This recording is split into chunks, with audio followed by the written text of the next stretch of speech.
নমস্কার বন্ধুরা, শ্রীগুরুজয়। আশা করি তোমরা ভালো আছো, সুস্থ আছো। আজকে তোমাদের কাছে চলে এসেছি দারুণ টেস্টি লেমন রাইস রেসিপি নিয়ে। সাউথ ইন্ডিয়ার বিখ্যাত লেমন রাইস। এটা বানানো খুবই সহজ, টিফিন, লাঞ্চ, ডিনার সবসময় খাওয়া যায়। আর এটা খুব তাড়াতাড়িও তৈরি করা যায়। সাউথ ইন্ডিয়ার বিখ্যাত super tasty, super flavourful lemon rice. এটা বানানোর জন্য আমি প্রথমে ভাত রান্না করে নেব। গ্যাসের ফ্লেম হাইতে দিয়ে দিয়েছি, গরম জল বসিয়ে দিয়েছি। এবার দিচ্ছি বাসমতি চাল। তোমরা চাইলে রোজকার চাল যেটা তোমরা খাও সেটা দিয়েও এই রেসিপিটা করতে পারো। এবার এর মধ্যে রিফাইন্ড অয়েল দিয়ে দিচ্ছি। এরকম ভাতটা ঝরঝরে করে নিয়েছি। কড়াইতে সাদা তেল দিয়ে দিলাম।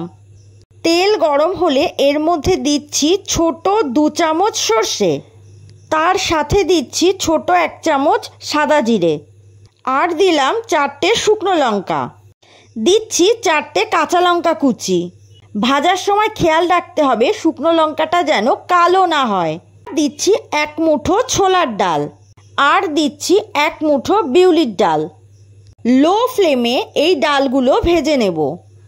আমি এখানে ডালগুলো ভিজিয়ে রেখেছিলাম, তোমরা চাইলে না ভিজিয়েও ডাল ব্যবহার করতে পারো। এবার দিলাম 100 গ্রাম চিনেবাদাম। এবার ভালো করে চিনেবাদামটাকে ভেজে নিচ্ছি। দিচ্ছি কারি পাতা। কারি পাতাটাকেও 30 থেকে 40 সেকেন্ড সব কিছুর সাথে ভালো করে ভেজে নিচ্ছি। 1 চামচ পরিমাণ কুচিয়ে নেওয়া আদা দিয়ে দিচ্ছি। আদাটাকেও ভালো করে ভেজে নিচ্ছি। এবার দিলাম গরম জল। এই গরম জলটা দেওয়াতে সব কিছুর ফ্লেভার ভালো আসে। গ্যাসের ফ্লেম হাইতে রাখবো। এবার দিয়ে দেব স্বাদ মতো নুন, আর দিলাম ছোট 3 চামচ হলুদ। এবার এগুলো ভালো করে সিদ্ধ হবে। এবার এর মধ্যে দেব ঝরঝরে ভাত, আর গ্যাসের ফ্লেমটা মিডিয়াম রাখবো। সব কিছু ভালো করে মিশিয়ে নিয়ে গ্যাসের ফ্লেম অফ করে দেব। এই রেসিপিতে বেশি মশলার দরকার নেই। এই রেসিপিটা শুধুই খাওয়া যায়।